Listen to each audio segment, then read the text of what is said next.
আল্লাহ রাব্বুল আলামিন বিভিন্ন ভাবে বিভিন্ন জায়গাতে আমাকে আপনাকে স্মরণ করিয়ে দিয়ে বলেছেন, কুলিল্লাহুম্মা মালিকাল মুলক তু'তিল মুলকা মান তাশা ওয়া তানজিউল মুলকা মিম্মান তাশা وتعز من تشاء وتذل من تشاء بيدك الخير إنك على كل شيء قدير ومن الناس من يتخذ من دون الله أندادا يحبونهم كحب الله والذين آمنوا أشد حبا لله ولو يرى الذين ظلموا إذ يرون العذاب أن القوة لله جميعا أن القوة لله جميعا সকল ক্ষমতার একমাত্র মালিক, সকল ক্ষমতার একমাত্র মালিক আল্লাহ আল্লাহ আল্লাহ। ও মুসলমান, আমরা বিশ্বাস করি কিন্তু ইয়াকিনের মধ্যে একটু কমতি আছে, ইয়াকিনের মধ্যে একটু কমতি আছে, যার কারণে যখনই যে যেখানে ক্ষমতা পায় মনে করে এটাই কিয়ামত পর্যন্ত আমার। যখন যেখানে ক্ষমতা হয় মনে করি যাকে আমার পর্যন্ত আমার, ক্ষমতায় বসে স্বপ্ন দেখা শুরু করি 31, 41, 31, 41, 51। আমার আল্লাহ না না, আমার চূড়ান্ত পয়সাটা যখন চলে আসবে মাত্র 45 মিনিট।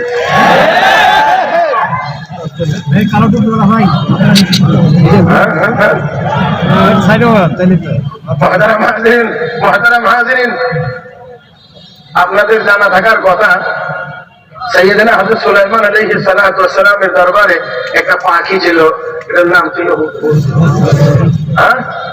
হুদহুদ। কোরআন এই পাখিটার নাম আল্লাহ উল্লেখ করেছেন, ওয়াতাফাক্কাদা আত-তায়র ফাকালা মা লিয়া লা আরাল হুদহুদ আম কানা মিনাল গায়িবিন।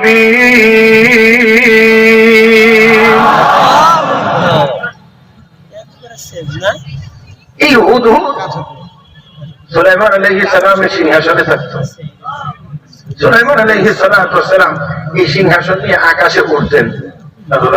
মৌলবীরা তাচ্ছিল্য করেন না, আপনাদের বিমানের পাখা টানা ডোলা চাক্কা টাক্কা কোনো কিছুই, বিমানের বয়ের কোনা কানা যে সময় তৈরি হয়েছে না, সেই সময়ে মৌলবী বিমান নিয়ে আকাশে উঠছে। নাকি ভুল বলছি? আজকে আজকে বিজ্ঞানের 2-4টা বই পড়তে পারলে মৌলবী চোখে লাগে না, মানে মানে আমকো ছোঁয়া হে, আমকো ছোঁয়া হে, এমন একটা ভাব তার মধ্যে কাজ করে, তাই না?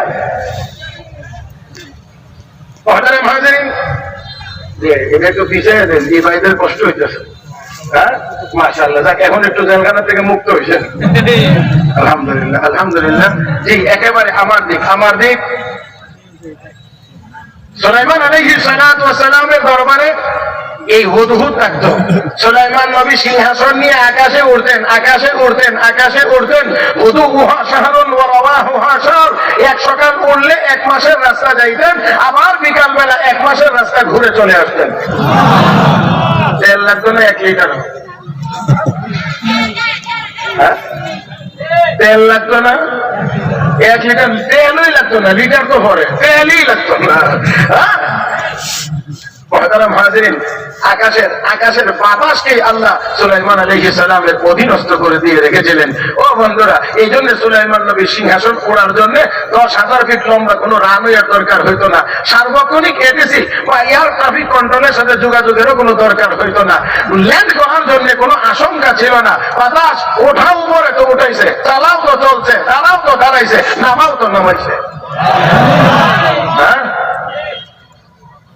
এই চলন্ত বিমানে পানির প্রয়োজনীয়তা দেখা দিলে সুলাইমান আলাইহিস সালাতু ওয়াস সালাম হুদহুদকে ডাকতেন। হুদহুদের চোখের ভিতরে আল্লাহ এত পাওয়ার দিয়েছিলেন, হুদহুদকে যদি বলতেন যে হুদহুদ পানি কোথায় আছে দেখতো, তো উপর থেকে নিচের দিকে তাকিয়ে হুদহুদ বলে দিতে পারতো। শুধু মাটির উপরে কোথায় পানি আছে তা না, মাটির গভীরে কত ফিট নিচে পানি আছে সেটাও হুদহুদ উপর থেকে বলতে পারতো।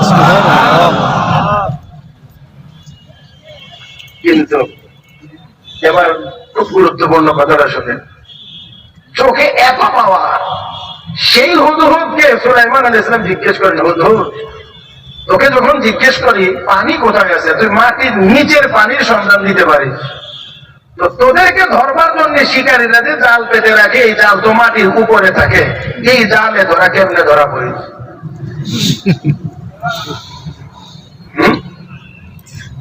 শিকারীর জাল তো মাটির নিচে থাকে না, মাটির উপরে, তোদের চোখের পাওয়া তো মাটির নিচ পর্যন্ত কাজ করে, তো ওই জালে কেমনে ধরা পড়ে যাস? এবার দেখেন হুদহুদি উল্টা ওয়াজ শুরু করে দিছে।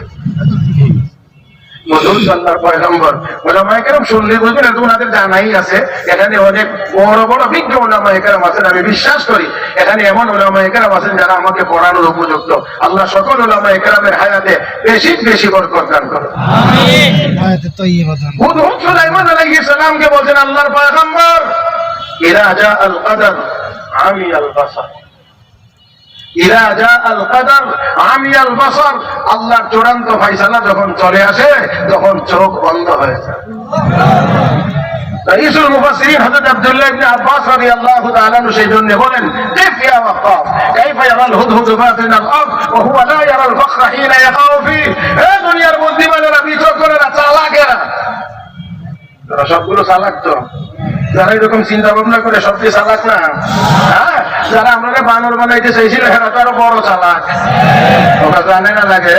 হ্যাঁ, অনেক বড় বুদ্ধিমানেরা বলে, বুদ্ধিমানেরা বলে শিক্ষিত, মানুষের ঘরে জন্ম নিয়ে বলে আমরা মানুষ ছিলাম না, বানর ছিলাম। এদেরকে একমাত্র জঙ্গলে নিয়ে বেঁধে দেবো ছাড়া আর কোনো কিছু এদের জন্য উপযুক্ত হয় না। আমাদের বাবা আদম, আমাদের মা হাওয়া মানুষ, আমরা মানুষের ঘর থেকে হয়েছি মানুষ। ইয়া আইয়ুহান নাস ইন্না খলাকনাকুম মিন যাকারিন ওয়া উনসা ওয়া জাআলনাকুম শুউবান ওয়া ক্বাবাইলা লিতাআরাফু ইন্না আকরামাকুম ইনদাল্লাহ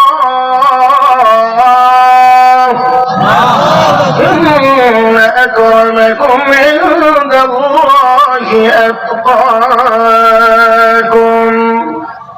আল্লাহ আদম এবং হাওয়ার মাধ্যমে তোমাদেরকে বানাইলাম, মানুষের ঘর থেকে মানুষ বানাইলাম। আমার ভাইয়েরা, অতএব মানুষ লেখাপড়া করে শিক্ষিত হওয়ার পরে যদি কেউ বলে আমরা মানুষ ছিলাম না বানর ছিলাম, তাহলে বুঝতে হবে সার্টিফিকেট থাকতে পারে, এত বড় গন্ডমূর্খ আল্লাহর দুনিয়াতে আরেকটা হতে পারে না।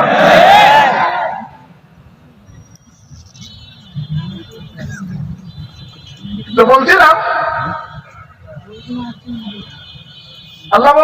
আব্দুল্লাহ ইবনে আব্বাস বলেন, হে দুনিয়ার বুদ্ধিমানেরা, শিক্ষা গ্রহণ করো হুদহুদ থেকে।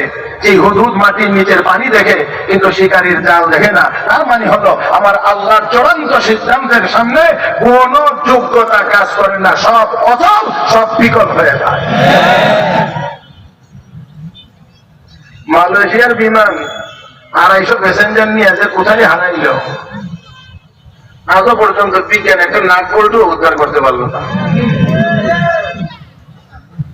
বুঝাইতে পারছি না মনে হয় আপনাদেরকে? হ্যাঁ, 250 প্যাসেঞ্জার নিয়ে প্রত্যেকটা দেশের উপর দিয়ে গেলে একটা রাডারের সীমানা অতিক্রম করে আর একটা রেঞ্জের ভিতরে গেলেই তার সাথে যোগাযোগ স্থাপন হয়ে যায়। কিন্তু এত দেশের উপর দিয়ে চক্কর খাইয়া গেল কোথায়, গেল যে কোথায়? পৃথিবীর সবচেয়ে ব্যয়বহুল তল্লাশি হয়েছে সেই বিমানটাকে খোঁজার জন্য। 6500 কিলোমিটার মহাসাগর চিরুনি অভিযান চালাইছে সারা পৃথিবীর সব বিজ্ঞানীরা মিলে, তারপরেও একটা পল্টু উদ্ধার করা সম্ভব হচ্ছে না। আমার ভাইয়েরা, জি আমি এই জন্য এই কথাগুলো বলছি। আমি বলছি না, হযরত আব্দুল্লাহ ইবনে আব্বাস বলছেন যে শিক্ষা গ্রহণ করো, শিক্ষা গ্রহণ করো। যে হুদহুদ মাটির নিচের পানি দেখে, মাটির উপরের জাল কেন দেখে না? তার মানে আল্লাহর কুদরতের সামনে দুনিয়ার কাহারও কোনো যোগ্যতা চলে না, চলতে পারেও না, পারে না, পারে না, পারে না, পারে না, পারে না। মুহতারাম হাজিরিন, আমার আপনার নবীর বাড়িটা ঘেরাও করা হয়েছিল, শতাধিক যুবক অস্ত্র হাতে নিয়ে আমার নবীর বাড়ি ঘেরাও করার জন্য পূর্ব পরিকল্পিত। এমন না হঠাৎ সবাই মিলে নবীর বাড়ি ঘেরাও করেছে, আগে সবার অস্ত্র, আর আমার আল্লাহ বলেন হাবিব আজকে রাত্রিতেই আপনি হিজরত করে যান। কেন আল্লাহ আগে পারতেন না? বলতেন যে তারা তো মিটিং করতেছে, আপনি চলে যান। আল্লাহ কো না, এমনটা যদি হয় তাহলে আমার কুদরতের কলঙ্ক হয়। তাবারাকাল্লাযী বিয়াদিহিল মুলক ওয়া হুয়া আলা কুল্লি শাইইন কাদির।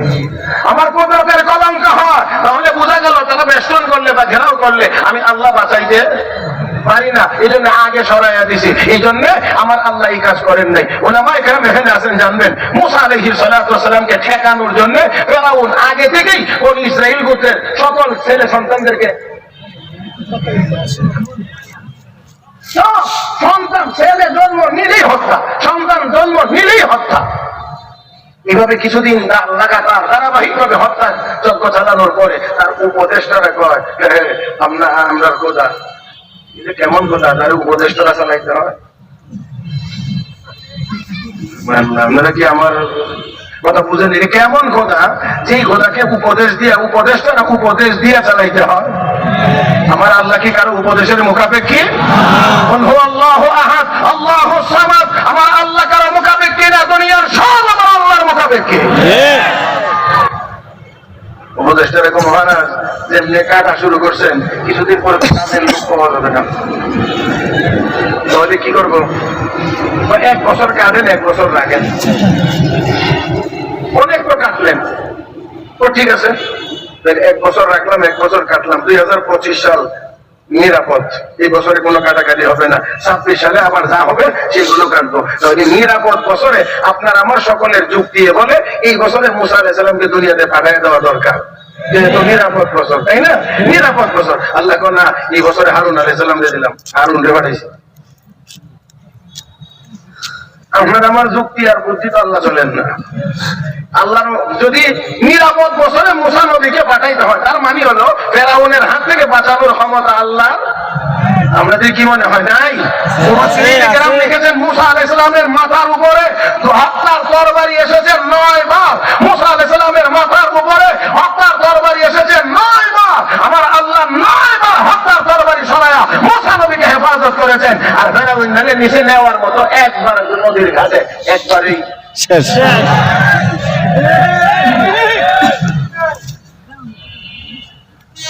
এই ক্ষমতা কার? وهو على كل شيء قدير।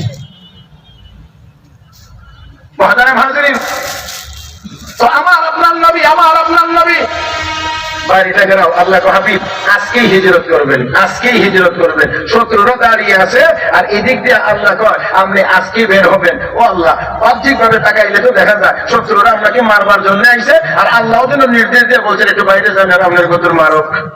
মানে অবস্থাটা এমন, আমার আল্লাহ কয় না না, মারবে তো দূরের কথা, এক নজর দেখার সুযোগও তাদেরকে দেওয়া।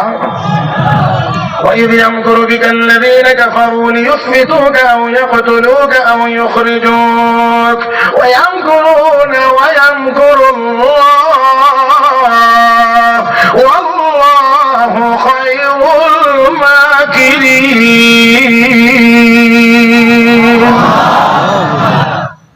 আল্লাহ কয় তারা ষড়যন্ত্র করেছিল, আমি কৌশল অবলম্বন করেছি। আমার কৌশলের সামনে তাদের ষড়যন্ত্র চলে না, চলতে পারে না, কোনোদিনও না, অতীতেও না, এখনো না, আগামী 200 বছর, 2000, 2 লাখ বছর পরেও আমার আল্লাহর কৌশলের সামনে, আমার আল্লাহর কৌশলের সামনে দুনিয়ার কারো ষড়যন্ত্র চলতে পারে? চলতে পারে?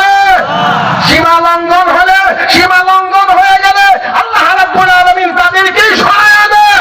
কোরআনের বিরুদ্ধে ষড়যন্ত্র যারাই করেছে আল্লাহ তাদেরকেই সরায়া দিয়েছেন। কোরআনকে আমার আল্লাহ হেফাজত করেছে। বাংলাদেশের এক কথিত বিচারপতি এই দেশের কওমি মাদ্রাসার বিরুদ্ধে ষড়যন্ত্রে লিপ্ত হয়েছিল। এই জায়গাটা আরেকটু আসতে বললেন, আরেকটু আসতে বললেন। হ্যাঁ, 1000-এর উপরে মাদ্রাসার বিরুদ্ধে উল্টা পাল্টা রিপোর্ট জমা দিয়েছিল। হাজার হাজার ওলামায়ে কেরামের ইজ্জত সম্মানের উপরে হামলা করেছিল। এরা বলে আপিল বিভাগের বিচারপতি ছিল। আমি দেখি এটা উঠান বৈঠকের বিচারপতি হওয়ার যোগ্যতাও রাখে না।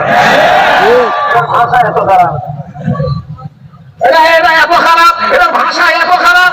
আমার বন্ধুরা, এত এত এত খারাপ ভাষার লোক বিচারপতি হতে পারে না। আমার আল্লাহকে প্রিয় সীমানা লঙ্ঘন করে ফেলেছিস, তোকেও ছেড়ে দেওয়া যায় না। 70 লাখ দিয়েও বর্ডার ক্রস করতে পারে নাই, গলা পাতার বিছানায় ফেলাইয়া রাখছে।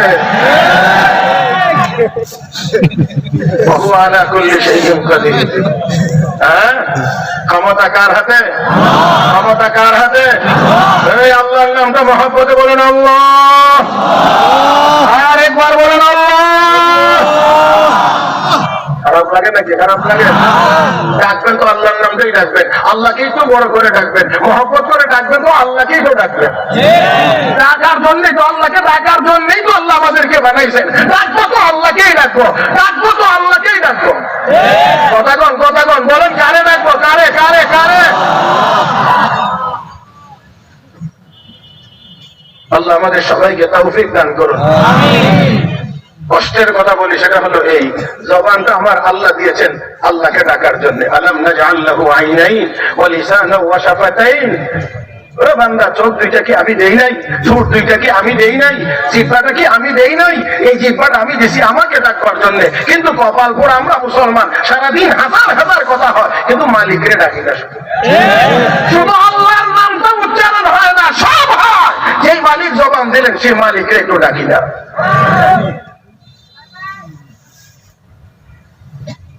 আমার ভাইরা জি, দয়া করে অযথাই কেউ হাসার চেষ্টা করবেন না, এটা হাসির মজলিস না। আমরা এই মজলিসের গাম্ভীর্যতা রক্ষা করার চেষ্টা করবো সবাই ইনশাআল্লাহ। আল্লাহ সবাইকে তৌফিক দান করুন। মুহতারাম হাজিরিন, ডাকবো কাকে? আল্লাহকে। আল্লাহকে ডাকতে পারলে তো আল্লাহ ওয়ালা হওয়া যাবে, ডাকি না আল্লাহ ওয়ালাও তো হতে পারি না। আমাদের বুজুর্গদের দিকে তাকাইলে আমরা দেখি তারা দিনে যেমন ডাকছেন, রাতের শেষ ভাগে ডাকছেন। আল্লাহ ওয়ালা যারা হয়েছেন তারা রাতের শেষ ভাগে গভীর রাত্রে উঠে উঠে সেই মালিকরে ডাকছেন। আর ওই মালিক তাদের উপর এত খুশি, এত খুশি, ওই মালিক আবার কিয়ামতের দিন তাদেরকে তালাশ করবে। আল্লাহর কিছু প্রিয় বান্দা বান্দি আছে যারা শেষ রাত্রে ঘুমায় না। কোন রাত্রে ঘুমায় না? কোন রাত্রে? শেষ রাত্রে। শেষ রাত্রে ঘুমায় না, আগ রাত্রে ঘুমাইলেও শেষ রাত্রে ঘুমায় না। আর আমাদের অবস্থা হয়েছে এমন, আগ রাইতে ঘুমায় না, টোটো টোটো টোটো টোটো করে ঘুরে, আর এমন টাইমে গিয়ে ঘুমাইবে তাহাজ্জুদ তো বলেন কথা, ফজরও জিন্দেগিতে আদায় হবে না।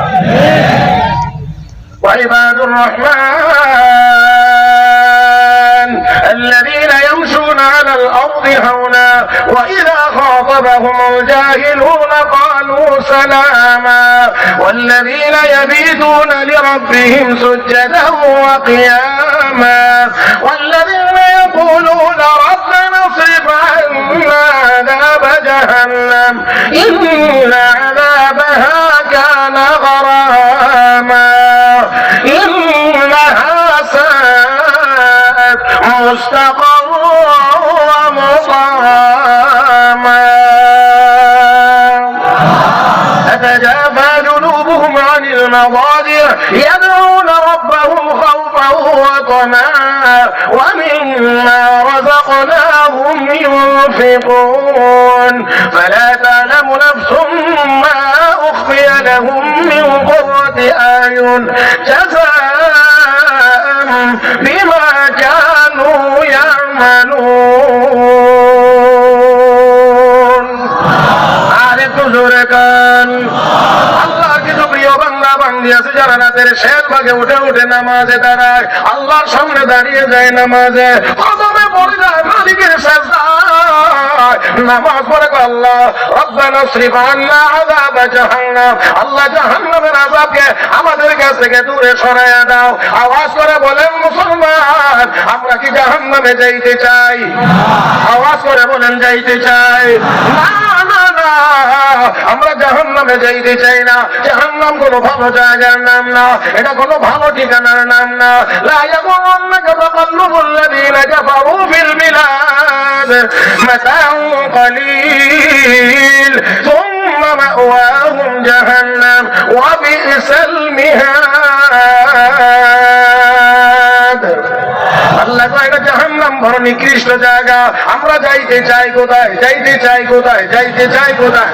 বলেন বলেন বলেন বলেন। জান্নাতে জান্নাতে জান্নাতে জান্নাতে ওয়াসারিউ ইলা মাগফিরাতিন মিন রাব্বিকুম ওয়া জান্নাতিন 'আরদুহা আস-সামাওয়াতু ওয়াল আরদ উইদ্দাত লিল المتقين আল্লাহ গো জান্নাতের দিকে দৌড়াও, প্রতিযোগিতা লাগো, কে কার আগে জান্নাতে যাইবা, কে কার আগে জান্নাতে যাইবা, দৌড় দাও। ও মুসলমান, জান্নাত কোন দিকে, দৌড় দিবেন কোন দিকে? জান্নাতের দিকে যদি দৌড়াইতে হয় মুসলমান, দৌড় দেন মসজিদের দিকে। জান্নাতের দিকে যদি দৌড়াইতে হয়, দৌড় দেন মাদ্রাসার দিকে। জান্নাতের দিকে যদি দৌড়াইতে হয় মুসলমান, দৌড় দেন আফগানি ওলামায়ে কেরামের দিকে। জান্নাতের দিকে যদি দৌড়াইতে হয় মুসলমান, দৌড় দেন ওয়াজ তাফসীর মাহফিলের দিকে। জান্নাতের দিকে যদি দৌড়াইতে হয় রে মুসলমান, প্রয়োজন বোধে হাতে লাঠি নিয়ে দৌড় দেন ইহুদি খ্রিস্টানদের মোকাবেলায় জিহাদের ময়দানে।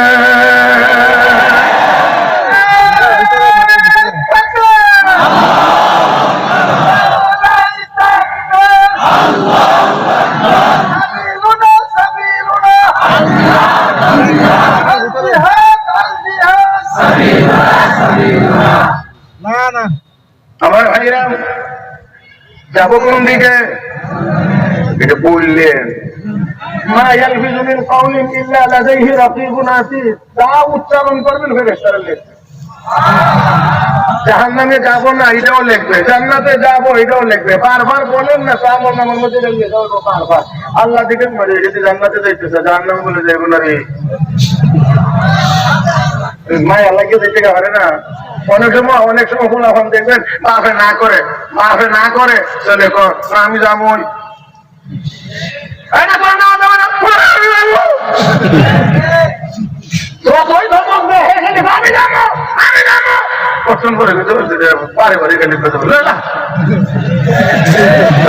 আপনার যদি অদ্দুর মায়া লাগতে পারে তো আপনি বারবার বলেন না আল্লাহ আমি জাহান্নামে যাবো না, জান্নাতে যাবো। আল্লাহরও তো মায়া লাগতেও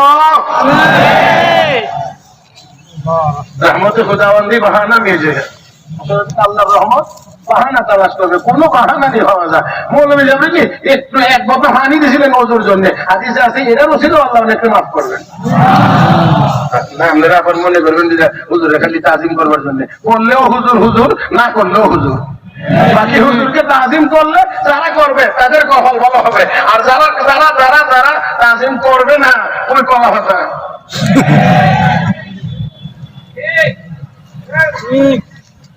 আল্লাহ মাফ করুন, আল্লাহ মাফ করুন। কষ্ট হইতেছে না? খুব বেশি সময় কষ্ট দেখুন আপনাদেরকে। ইনশাআল্লাহ চলবে, কয়েক মিনিট চলবে তো ইনশাআল্লাহ। এত ওলামায়ে কেরাম বসে দোয়া দিতেছেন, আমার তো মনটা ভালো হয়ে গেছে। হ্যাঁ, মনটা ভালো হয়ে গেছে এখন। আমিন আমিন আমিন। মুহতারাম হাজিরিন, কোথায় যাব? কোথায় কোথায় কোথায়? আমরা আল্লাহর রহমতে আল্লাহর রহমতে আল্লাহর রহমতে আল্লাহর রহমতে আল্লাহর রহমতে আমরা জান্নাতে যাব। আমরা জাহান্নামে যাব না। জাহান্নামে গেলে ডোনাল্ড ট্রাম্প যাক, জাহান্নামে যাবে তো ইন্ডিয়ান নরেন্দ্র মোদী না, জাহান্নামে যাবে তো ওই রাশিয়ার ভ্লাদিমির পুতিন যাক। জাহান্নামে যদি যাবে তো চায়নার শি জিনপিং যাক। জাহান্নামে যদি যাবে তো ইংল্যান্ডের ঋষি সুনাক যাক। আমরা না, কথা কয় না, কথা নাম এটা মুদ্রে আয় না মিয়া। এখন আবার আমেরিকার যে নতুন সরকার হয়েছে এরার নাম জানি আবার কি, এক একটা নাম ঠিক করতে গিয়া এখন সরকার মস্কর করা লাগে। তো বাইডেন এসে একটা পররাষ্ট্রমন্ত্রী বানাইছিল, যেটা গেছে বিদায়ীরা অ্যান্টনি ব্লিংকেন। এটা আমার 10-20 বার লাগছে উচ্চারণ করে ঠিক করতে। কথা বুঝেন নাই? আর একটা জাতিসংঘের মহাসচিব বানায় রাখছে অ্যান্টনিও গুতেরেস। ওরা আমি আর চেষ্টা করে লাভ নাই, কাজ ছিল আর উঠলে গলা থাকলে হয়ে যাবো, অতটাই ঝামেলা দেয় না। নাম আর মুসলমানের নাম কত সুন্দর, আব্দুর রহমান, আব্দুর রহিম, আব্দুল করিম, আব্দুল জব্বার। এখন কি নাম রাখেন? এখন নামটু বল্টু টাইগার, বিদ্যুৎ।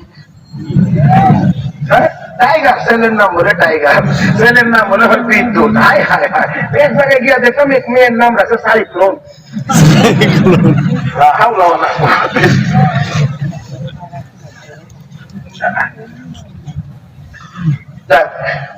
আমি আবারও বলছি, আমরা জাহান্নামে যাবো না ইনশাআল্লাহ। কোথায় যাবো? জান্নাতে। রহমতে, আল্লাহ রহমতে, আল্লাহ রহমত ছাড়া জান্নাতে যাওয়া যাবে না। হ্যাঁ, আল্লাহ রহমত ছাড়া যাওয়া যাবে না। কোনো মানুষ যেতে পারবে না, কোনো মানুষ যেতে পারবে না। নবী যখন এই কথা বলছেন সাহাবীরা এক বলছেন আমনেও না, আপনিও না না আমিও না, তবে আল্লাহর রহমত আমার চতুর্দিকে বেষ্টন করে রাখবে, অতএব আমি জান্নাতে। শুধু যাবেন না, বিশ্বনবী বলেন আনা ফারাতুকুম আলাল হাউজ, সর্বপ্রথম আমি হাউজে কাউসারের কিনারে গিয়ে হাজির হব, সবার আগে সবার আগে সবার আগে। আলহামদুলিল্লাহ কোন আলহামদুলিল্লাহ। আমরা নবী সবার আগে যাবেন। আনিয়া তু কাদাদিন নজুম, আকাশের গ্রহ নক্ষত্র যত, ক্লাস থাকবে তত, কারাগারি থাকবে না।